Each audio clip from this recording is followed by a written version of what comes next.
Celui qui a des oreilles entend ce que l'Esprit dit aux églises. On enlève les mains vers le ciel. Dis au maman. Je ne sais pas trop dans quel domaine de ta vie tu as besoin que Dieu intervienne en termes de guérison divine. Et je peux voir la main de Dieu posée sur ton front pour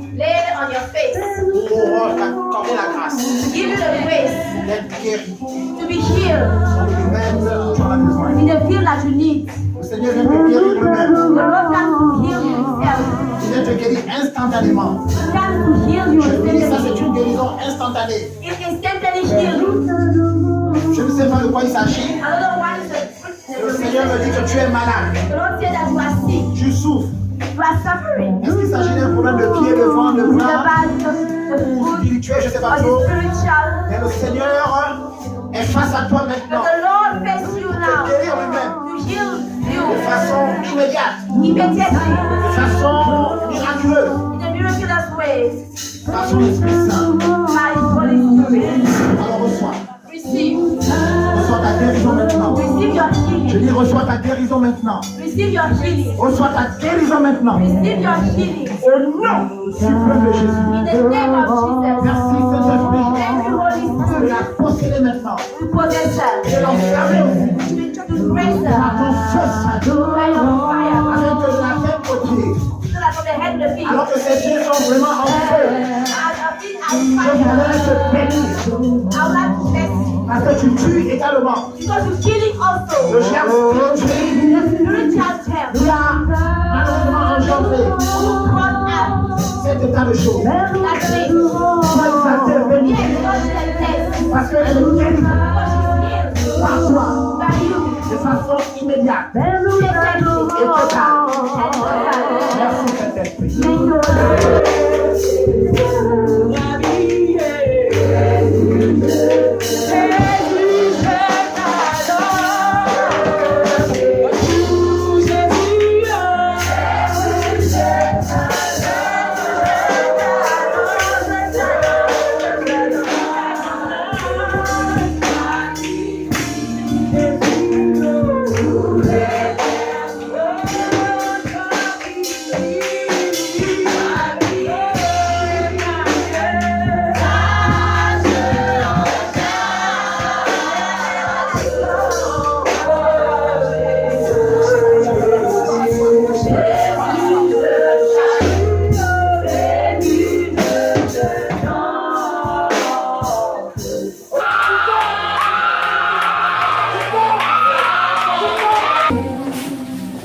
Pourquoi je te remplis? Pourquoi je te remplis? Je te remplis. Et je te remplis parce que tu es. Je te remplis parce que tu es. Partout, par l'onction. L'onction du Saint-Esprit. L'onction du Saint-Esprit. L'onction du Saint-Esprit. Oh, merci Seigneur mon Père. Alléluia. Pour cette œuvre nouvelle et fantastique que tu as fait. Tu as failli. Regarde alors ce que tu as fait.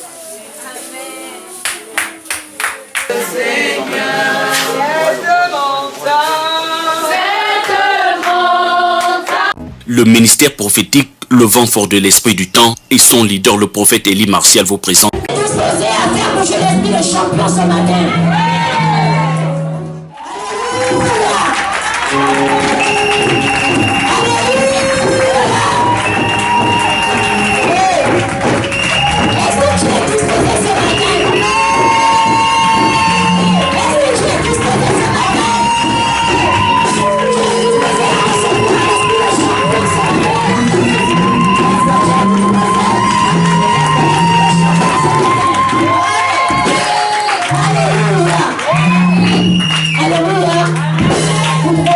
Dans sa sainte présence.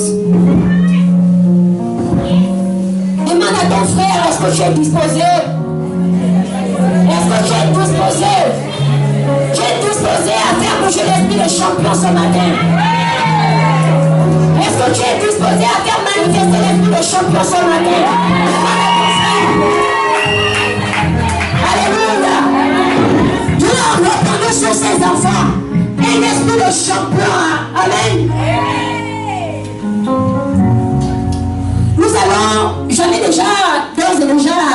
semaine dernière annoncé le thème de ce message. Amen. La bonne nouvelle de ce matin encore, je répète, la bonne nouvelle de ce matin, c'est que je te dis ce matin que tu as un esprit de champion. Amen. Tu as un esprit de champion. Et le texte de base, c'est 2 Timothée 1, verset 7. 2 Timothée 1, verset 7.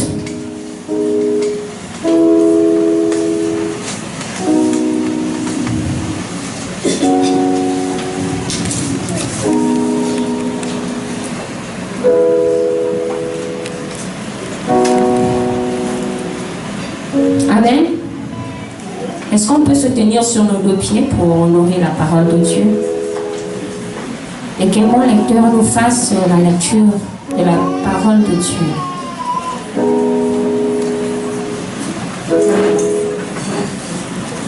De Timothée chapitre 1 verset 7.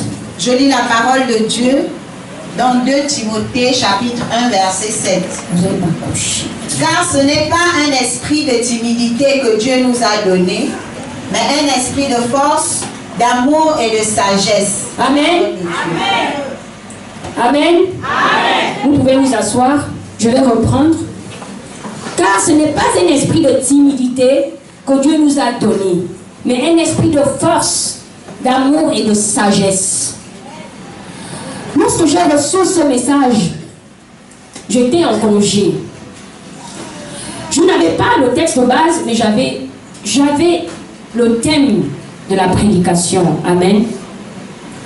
Mais Dieu m'a donné ce thème parce que j'étais dans un moment, j'étais dans une période où j'étais en train de me demander qu'est-ce que je fais réellement pour Dieu. Amen. J'étais en train de me demander parce qu'en fait, je ne supporte pas rester à la maison sans être dans la maison de Dieu. Je ne supporte pas ça. Et mon temps de congé, vraiment, c'était vraiment l'enfer. Et j'avais l'impression d'être inutile pour Dieu. J'avais l'impression où je n'étais rien, où je n'avais rien pour attirer le regard de Dieu, que je ne faisais rien en faveur de Dieu. Et je passais mon temps à écouter des louanges. Et il y a une louange qui, en fait, c'est une louange qui m'a inspiré ce thème. Amen. La louange, on va la chanter après. Amen. Donc le texte de base nous dit, car ce n'est pas un esprit de timidité que Dieu nous a donné, mais un esprit de force, d'amour et de sagesse. J'ai pris ce verset que je n'avais pas encore vraiment bien analysé. J'ai commencé à définir le mot timidité. Quand Dieu dit qu'il ne nous a pas donné un esprit de timidité, c'est quoi la timidité? Est-ce que la timidité, c'est seulement, par exemple, je n'arrive pas à parler devant les gens, j'ai honte des autres? Est-ce que c'est ça la timidité? Est-ce que c'est seulement ça la timidité? Amen. Et j'ai défini la timidité comme étant un manque d'assurance. Amen. Quand on est timide, c'est qu'on a un manque d'assurance. Et Dieu nous dit qu'il ne nous a pas donné un esprit qui a un manque d'assurance, qui a un manque d'audace. La timidité, c'est le manque d'audace, c'est le manque d'assurance. C'est être incapable de faire quelque chose, être incapable de réaliser quelque chose.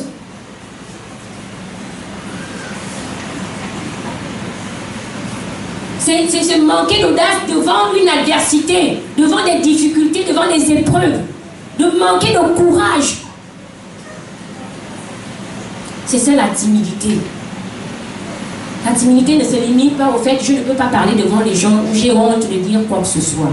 C'est lorsqu'on a devant nous une épreuve et qu'on est incapable de se lever. On est incapable d'entreprendre une démarche pour affronter l'épreuve. Et l'esprit que Dieu nous a donné en tant que fils de Dieu, dans le livre de Romains, chapitre 8, verset 11, il dit que celui qui est conduit par l'esprit est un fils de Dieu. Si nous sommes les fils de Dieu, nous sommes conduits par l'esprit.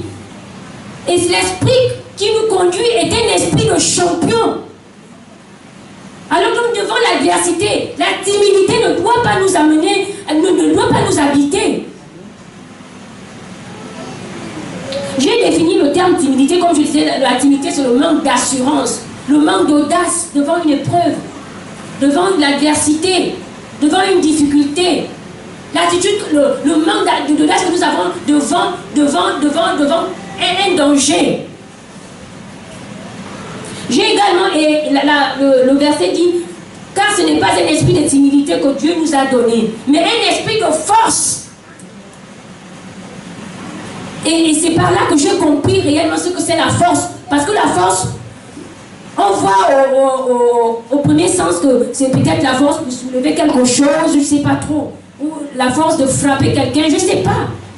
Mais la force, ça a plusieurs... En fait, j'ai bien compris quand il dit qu'il nous a donné un esprit de force. Quelle force? J'ai défini la force comme... D'abord, le mot force vient du mot latin fortia, qui signifie courageux. Donc, il ne nous a pas donné un esprit de timidité. Donc, il ne nous a pas donné un esprit qui manifeste le manque d'assurance ou le manque d'audace, mais un esprit courageux. La force, c'est courageux. C'est une énergie. Il nous a donné un esprit de force, donc un esprit qui a de l'énergie. La force, c'est la vigueur. Que ça soit physique ou spirituel. Une personne qui a la force, c'est une personne qui a beaucoup d'endurance. Une personne qui a la force, c'est une personne qui a beaucoup d'endurance. Et quand il nous a donné l'esprit de force, c'est parce qu'il savait que la force, on sera capable de supporter l'endurance. L'endurance, c'est la capacité de résister. Qui a déjà fait la course d'endurance là? Moi, j'étais bonne en endurance. Je n'étais pas rapide, mais je supportais le trajet ou le nombre de tours qu'on nous demandait de faire. Et on dit que, et on définit la force, on dit que la personne qui a la force est une personne qui a de l'endurance, qui a de la résistance. Et nous, les enfants de Dieu, nous devons avoir de la résistance, de l'endurance.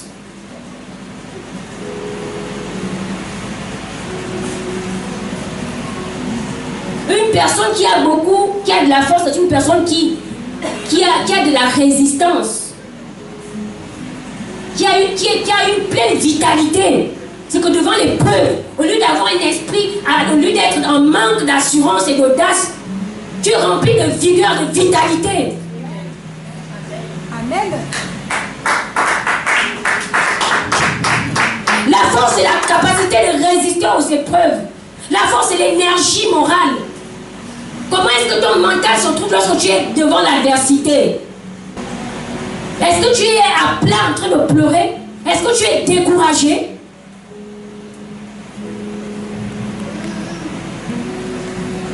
La force est le degré de puissance la plus élevée. Il nous a donné l'esprit qui a le degré de puissance la plus élevée. La force est le pouvoir. Donc l'esprit que nous avons a le pouvoir devant l'adversité, devant la difficulté, devant l'épreuve. La force est la capacité à s'imposer. C'est être capable de s'imposer dans un monde où il y a des obstacles, dans un milieu où il y a les obstacles. Mais toi, tu as la capacité de t'imposer. Parce que l'esprit que Dieu t'a laissé, t'a donné, c'est un esprit de force.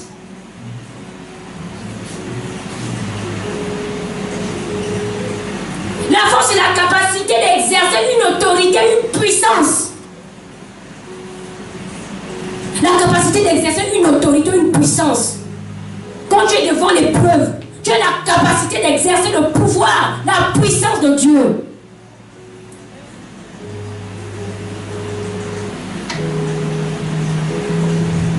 Et j'étais en train de pleurer par rapport à une situation que je vis actuellement.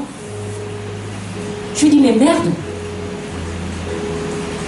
Donc, où je suis là, je suis en train de manifester le manque d'assurance, d'audace. Alors que je ne suis pas héritière d'un tel esprit. Je suis héritière d'un esprit de force, d'un esprit qui est capable d'imposer l'autorité. Mais qu'est-ce qui m'arrive? le pouvoir. Devant le petit pouvoir de Satan.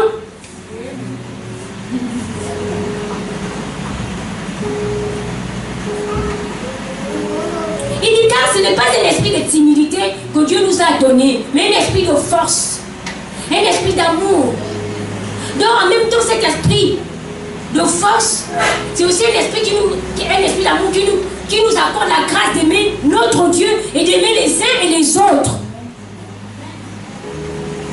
C'est que c'est là. L'esprit est là. C'est la capacité d'imposer le pouvoir, la puissance, où il y a l'adversité. C'est la capacité de nous accorder la grâce d'aimer Dieu et d'aimer les autres.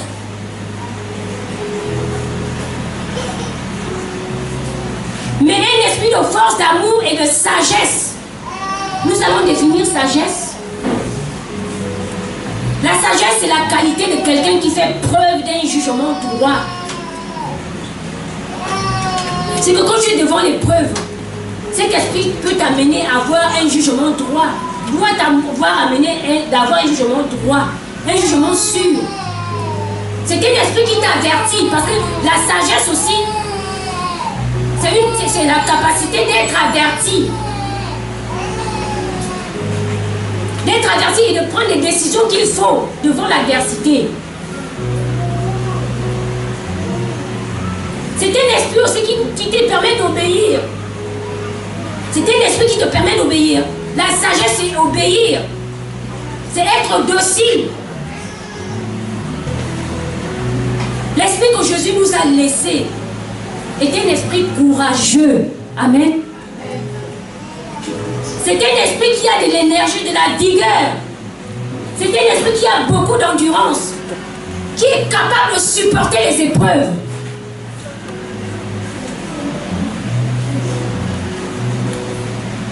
C'est pas un esprit qui abandonne, qui se décourage, qui s'assoit. C'est pas un esprit qui va s'asseoir, qui va pleurnicher.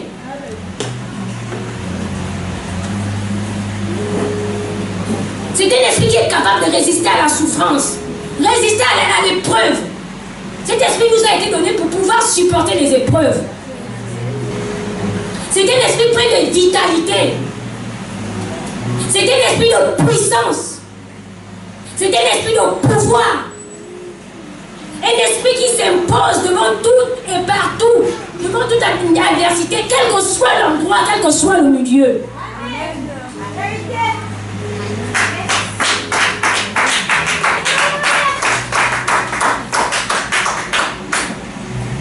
C'est un esprit qui nous permet d'aimer Dieu, d'aimer les uns et les autres. C'est un esprit qui nous permet d'être juste, d'être averti, d'avoir une bonne attitude, de bien prendre nos décisions. Il nous permet d'avoir une bonne attitude, d'être obéissant, d'être doux.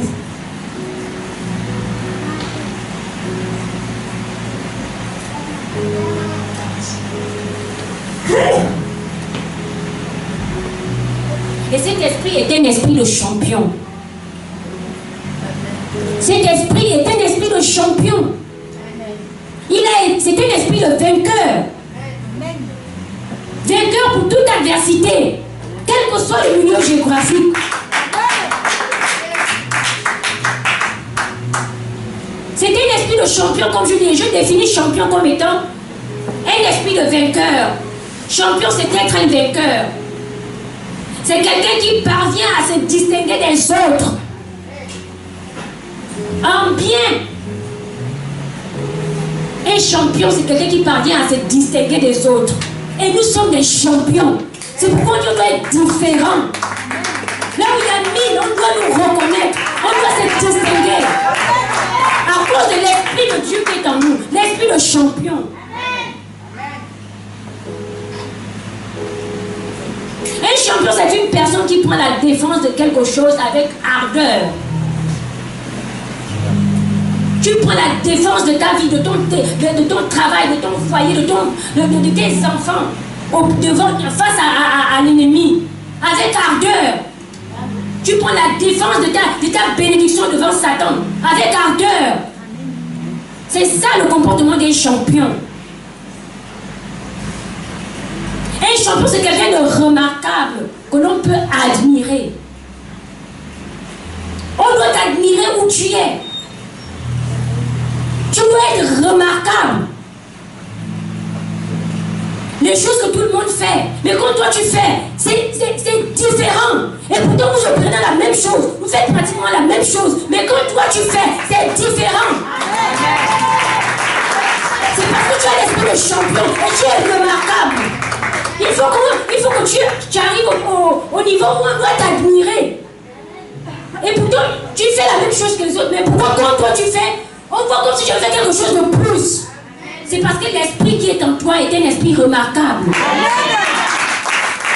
Mais que tu n'as jamais su ça. Tu n'as pas su, tu ne savais pas ça. Tu ne savais pas que l'esprit qui est en toi t'amène à être différent des autres. Et ce matin, je te dis que tu dois être remarquable. On doit t'admirer. Si tu es une commerçante où tu vends, à cause de ce que tu vends, et pourtant tu n'es pas la seule qui vend la même chose. Mais tu seras différente. Il y aura quelque chose de particulier sur toi.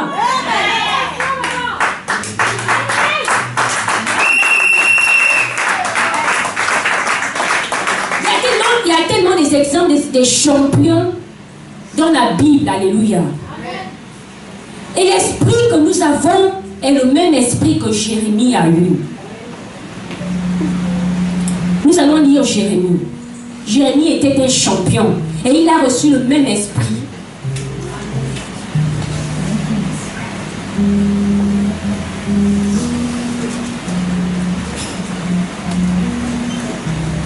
Jérémie 1, verset 10.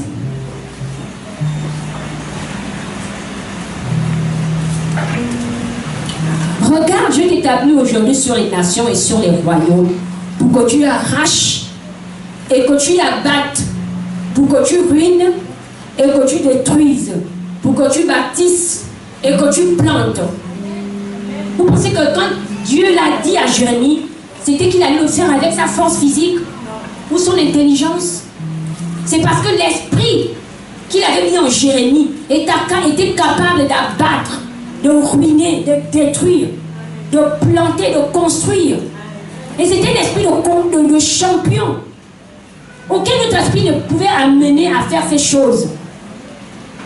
Et le même esprit qui était en Jérémie, donc l'esprit de Dieu, l'esprit de champion, était dans Ésaïe. Ésaïe chapitre 6, 61, versets 1 à 3.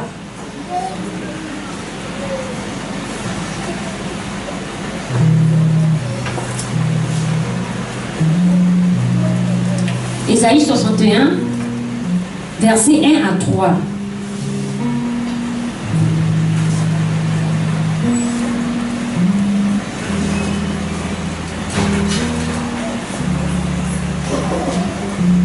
L'Esprit du Seigneur, l'Éternel, est sur moi, car l'Éternel m'a point pour porter la bonne nouvelle aux malheureux. Il m'a envoyé pour guérir ceux qui ont le cœur brisé, pour proclamer les captifs la liberté et aux prisonniers la délivrance, pour publier une année de grâce de l'Éternel et un jour de vengeance de notre Dieu, pour consoler tous les affligés, pour accorder aux affligés de Sion, pour leur donner un diadème au lieu de la cendre, une huile de joie au lieu du deuil, un vêtement de louange, un vêtement de louange au lieu d'un esprit d'abattu, afin qu'on les appelle les térubins de la justice, une plantation de l'Éternel pour servir à sa gloire. Regardez un peu ce que l'Esprit de Dieu devait amener Ésaïe à faire. C'était un esprit de champion, capable de réaliser, de faire ce qu'aucun autre esprit ne peut faire. Et c'est le même esprit qui habitait en Jérémie, qui habitait en Ésaïe. Et Jésus, à son temps, va répéter cela dans le livre de Luc. Il va lire le livre d'Ésaïe pour montrer au monde l'esprit qui l'accompagnait. Luc chapitre 4, versets 18 à 19.